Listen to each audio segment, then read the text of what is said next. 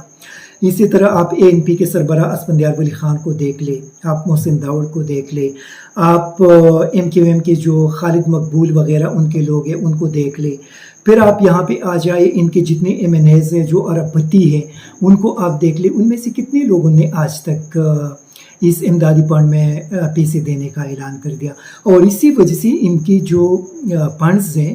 وہ بظاہر ناکام ہوا، اور پھر مجبوراً فوج کی طرف سے ایک دوسرا اکاؤنٹ کھولا گیا تاکہ لوگ اس میں پیسے جمع کریں، کیونکہ ان کو لوگ پیسے نہیں دیتے تو کم از کم پاکستان آرمی کو تو دیتے ہیں، تو وہاں پہ پیسے چلے جائیں۔ لیکن اس میں ایک ضروری چیز ایک اور ہے، ہمارے ہاں کچھ ایسے کیسز ہیں جس میں مقصود چپڑاسی کے اکاؤنٹ سے اس میں اربوں روپے نکل آئے تھے۔ اس میں آپ لوگوں کو پتہ ہوگا زرداری صاحب کے ایک برگر والے تھے، چنچے والے تھے، پالودی والے تھے، ان کے اکاؤنٹس میں کافی سارے پیسے نکل آئے تھے۔ اسی طرح اس وقت کے ایک اسٹینوٹائپس تھا پریزیڈنسی کا، جس کے اکاؤنٹ کے اندر تقریباً کچھ 8 کروڑ روپے بحریہ ٹاؤن کو ٹرانسفر ہوئے تھے، اور پھر اس کو کوئی بھی ماننے کے لیے تیار نہیں تھا۔ اور اس کے ساتھ ساتھ دیگر جو کرپشن کے کیسز ہیں جس کے اندر تقریباً 1100 ارب روپے کے کرپشن مختلف کیسز ہیں ان لوگوں کے اوپر۔ تو میرے خیال میں اگر یہ سارا پیسہ ابھی نکال کر سیلاب متاثرین کی طرف کنورٹ کر دیا جائے تو اس سے ان لوگوں کے بہت زیادہ فائدہ ان لوگوں کو پہنچ جائے گا۔ ایک تو اس میں کافی سارے ایسے ہیں اکاؤنٹس ایسی تھی جن کے اندر پیسہ تھا اور وہ کوئی بھی اون کرنے کے لیے تیار نہیں تھا، تو ابھی بہترین موقع ہے کہ یہ 1100 ارب روپے کے ساتھ ساتھ باقی جتنے پالودی برگر مرگر والا مقصود چپراسی والی اس قسم کی چیزیں تھے اس کو فوری طور پر وہ پیسہ نکال کر اور اس کو سیلاب متاثرین کی طرف کنورٹ کر دیا جائے تاکہ ان متاثرین پہ اس کو خرچ کیا جا سکے، اور اس کی وجہ سے ان کو بہت زیادہ ایک ریلیف مل جائے گا۔ اور میرے خیال میں یہ وقت ہے، یہ اسی وجہ سے وقت ہے کہ اگر وہ پیسہ ان لوگوں پہ خرچ کیا جائے تو ہمارے لوگوں کو بہت زیادہ فائدہ مل جائے گا۔ ایک اور ضروری چیز یہ ہے کہ نواز شریف صاحب نے کل جو سپیچ کیا اور اس کے اندر پوری قوم نے اس کو دیکھا کہ وہ بالکل صحت مند تھا، بالکل ٹھیک ٹھاک تھا، بہترین طریقے سے اس نے سپیچ کی۔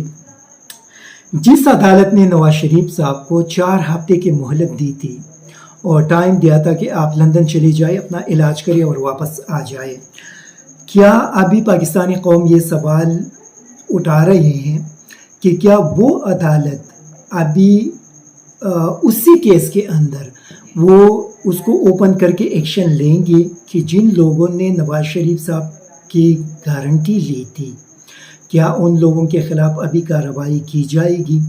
جو عدالت کو بتایا گیا تھا کہ ہم ان کو 4 ہفتوں کے اندر واپس لائیں گے، اور ابھی کل پوری دنیا نے دیکھا کہ وہ بالکل صحت مند ہے، تو ابھی چونکہ اس وعدے کی پاسداری نہیں کی گئی، تو ابھی سوال یہ ہے کہ جو عدالت ہے وہ معزز جج صاحبان اس پہ ابھی سو موٹو ایکشن لیں گے، وہ کیس دوبارہ اوپن کریں گے اور نواز شریف صاحب کو واپس نہ لانے کے جرم میں جو ان کے گارنٹر تھے ان کے خلاف کارروائی کی جائے گی؟ یہ ایک بنیادی سوال ہے۔ دوسرا سوال یہ ہے کہ پیمرا نے کس قانون کے تحت نواز شریف صاحب کو تمام ٹی وی چینل پر لائیو دکھانے کی اجازت دی؟ کیا پیمرا کے خلاف کارروائی کی جائے گی؟ کیا سپریم کورٹ اس سلسلے میں ایک سو موٹو نوٹس لیں گے اور پیمرا کے چیئرمین اور باقی لوگوں کے خلاف کارروائی ہوگی، ان کو جیل بھیج دیا جائے گا، ان کو باقاعدہ طور پر سزا دی جائے گی؟ یہ بیسیکلی وہ بنیادی چیزیں ہیں جو قوم اس حوالے سے جاننا چاہتے ہیں، اور مجھے یقین ہے کہ ہمارا عدلیہ اس حوالے سے پوری طور پہ کارروائی کریں گے۔ ایک اور آخری ایشو ہے اور وہ یہ ہے کہ یہ بات کی جا رہی ہے کہ پاکستان میں سیلاب متاثرین کو نظر انداز کر کے سیاست کی جا رہی ہے، تو یہ سیاست کس نے شروع کی؟ یہ ایک بنیادی سوال ہے۔ یہ سیاست ان لوگوں نے شروع کی کہ جب ساری قوم کی توجہ سیلاب متاثرین کی طرف مبذول ہو گئی، اور جن لوگوں نے یہ اعلان کیا کہ عمران خان کے بنی گالا ہاؤس کو سرچ کیا جائے گا. اس کے لیے ہم عدالت میں وارنٹ کے لیے ریکویسٹ کر رہی ہے تاکہ اس کو سرچ کرے. یہ ان لوگوں نے اس کا ابتدا کر دیا. اس کا ابتدا ان لوگوں نے کر دیا کہ جناب چیف الیکشن کمشنر صاحب کہتے ہیں کہ توشہ خانہ کیس کے اندر مجھے بہت زیادہ جلدی ہے اور میں اس کا جلد از جلد فیصلہ کرنا چاہتا ہوں تاکہ جو ضمنی انتخابات ہو رہی ہے اس سے پہلے اس کا کوئی فیصلہ آ سکے. جناب چیف الیکشن کمشنر صاحب کے اوپر کون دباؤ ڈال رہا ہے کہ اس کیس کے اندر جلد از جلد فیصلہ کرے. اس کے اندر پھر یہ ہے کہ خیبر پختونخوا کے اندر جب پروونشل گورنمنٹ نے سیم کیسز جو عمران خان کے خلاف عدلیہ کے حوالے سے تقریر پہ دہشت گردی کا مقدمہ درج کیا گیا، سیم وہی چیزیں جو مولانا صاحب، نواز شریف صاحب، مریم نوازہ اور باقی لوگوں نے کی تھی، اور اسی سلسلے میں خیبر پختونخوا کے اندر مقدمہ دائر کیا گیا تھا اور درج کی گئی تھی. عدالت نے متاثرہ لوگوں کے بغیر، مطلب ان کے جانے کے بغیر اس کو کس طرح ختم کر دیا. مطلب یہ پاکستان کے اندر جو ڈبل سٹینڈرڈ ہے وہ کب تک جاری رہے گا کہ ایک سائڈ پہ ایک قسم کا فیصلہ، دوسری سائڈ پہ دوسری قسم کا فیصلہ. تو پاکستان کے اندر میرے خیال میں یہ ساری چیزیں قوم دیکھ رہی ہے، اور قوم کا ان اداروں سے میرا ریکویسٹ ہے کہ جو بھی کچھ ہوگا وہ قانون کے تحت ہونا چاہیے، اور قوم کا جو اعتماد ہے وہ ان اداروں پہ برقرار رہنا چاہیے، کیونکہ یہ ادارے بڑی مشکل سے 75 سال کے اندر بنے ہیں اور بڑی مشکل سے بنے ہیں. اسی وجہ سے قانون پاکستان کے اندر سب کے لیے، اگر غریب ہے یا امیر ہے، لیکن سب کے لیے ایک جیسا ہونا چاہیے. Thank you very much. ISTV Pakistan کو سبسکرائب کریں اور بیل آئیکن کو دبائیں مزید ویڈیو اور اپڈیٹس کے لیے.